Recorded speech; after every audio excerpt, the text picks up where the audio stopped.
अमरीकी भाइयों और बहनों, आपने जिस स्नेह के साथ मेरा स्वागत किया है उससे मेरा दिल भर आया है। मैं दुनिया की सबसे पुरानी संत परंपरा और सभी धर्मों की जननी की तरफ से आपको धन्यवाद देता हूँ। सभी जातियों और संप्रदायों के लाखों करोड़ों हिंदुओं की तरफ से आपका आभार व्यक्त करता हूँ। मैं इस मंच पर बोलने वाले कुछ वक्ताओं का भी धन्यवाद करना चाहता हूँ, जिन्होंने यह जाहिर किया कि दुनिया में सहिष्णुता का विचार पूरब के देशों से फैला है। मुझे गर्व है कि मैं एक ऐसे धर्म से हूँ जिसने दुनिया को सहनशीलता और सार्वभौमिक स्वीकृति का पाठ पढ़ाया है। हम सिर्फ सार्वभौमिक सहनशीलता में ही विश्वास नहीं रखते, बल्कि हम विश्व के सभी धर्मों को सत्य के रूप में स्वीकार करते हैं।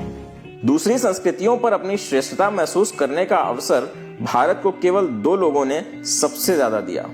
एक मनोज कुमार की 1970 में आई फिल्म पूरब और पश्चिम के उस दृश्य में, जब लंदन में गोरों और प्रवासी भारतीयों के बीच क्लब में घूमती टेबल पर बैठकर उनका किरदार भारत गाता है। जब 0 दिया मेरे भारत ने, दुनिया को तब गिनती आई। और इससे पहले स्वामी विवेकानंद जी ने, जिन्होंने 11 सितंबर 1893 को शिकागो की विश्व धर्म संसद में अपने कौशल व विचारों की ऊर्जा से परिपूर्ण एक ऐतिहासिक भाषण दिया था।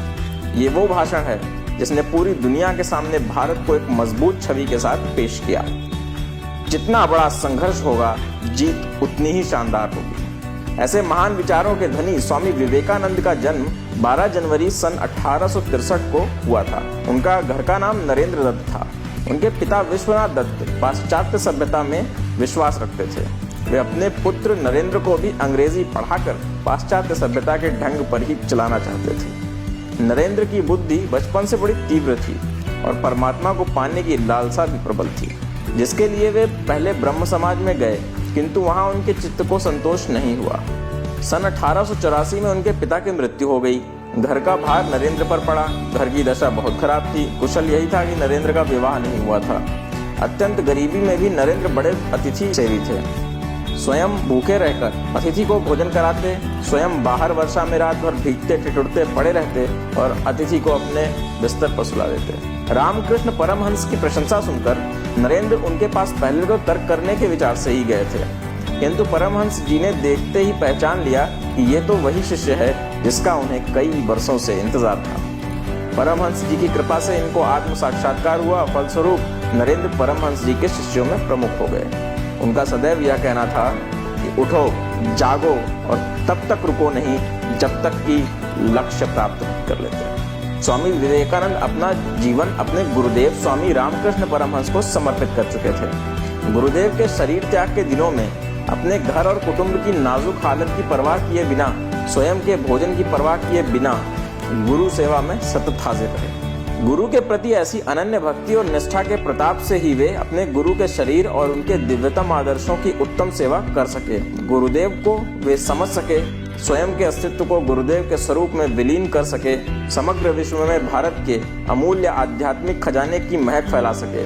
उनके इस महान व्यक्तित्व की नींव में थी अनन्य गुरु भक्ति, गुरु सेवा और गुरु के प्रति अनन्य निष्ठा। 25 वर्ष की अवस्था में नरेंद्र दत्त ने गेरुआ वस्त्र पहन लिया। तत्पश्चात उन्होंने पैदल ही पूरे भारतवर्ष की यात्रा की। ऐसा कहा जाता है कि विवेकानंद के शिष्यों ने उनकी शिकागो यात्रा के सारे इंतजाम कर लिए थे। शिष्यों ने अपनी गुरु की यात्रा के लिए चंदा कर धन जुटा लिया था। हालांकि स्वामी विवेकानंद ने शिष्यों का जुटाया हुआ धन लेने से इनकार कर दिया था। उन्होंने शिष्यों से कहा कि वह ये सारा धन गरीबों में बांट दें। बताया जाता है कि इसके बाद विवेकानंद की अमेरिकी यात्रा का पूरा खर्चा राजपुताना के खेतड़ी नरेश ने उठाया था। खैर, कहा तो ये भी जाता है कि खेतड़ी नरेश ने ही धर्म सम्मेलन में जाने के लिए नरेंद्र को विवेकानंद नाम दिया था। हालांकि कुछ लोगों का ये भी मानना है कि नरेंद्र को विवेकानंद का नाम उनके गुरु रामकृष्ण परमहंस ने दिया था। आध्यात्म विद्या और भारतीय दर्शन के बिना विश्व अनाथ हो जाएगा, यह स्वामी विवेकानंद जी का दृढ़ विश्वास था। अमेरिका में उन्होंने रामकृष्ण मिशन की अनेक शाखाएं स्थापित की। उन्होंने रामकृष्ण मठ और वेदांत सोसाइटी की नींव रखी। भारत में उनके जन्मदिन को युवा दिवस के तौर पर मनाया जाता है। वे औपनिवेशिक भारत में सनातन संस्कृति के पुनरुद्धार और राष्ट्रीयता की भावना जागृत करने के लिए जाने जाते हैं। अनेक अमेरिकन विद्वानों ने उनका शिष्यत्व ग्रहण किया। वे सदा अपने को गरीबों का सेवक कहते थे। भारत के गौरव को देश देशांतरों में उज्जवल करने का उन्होंने सदा प्रयत्न किया। 4 जुलाई 1902 को उनका शरीर पंचतत्व में विलीन हो गया।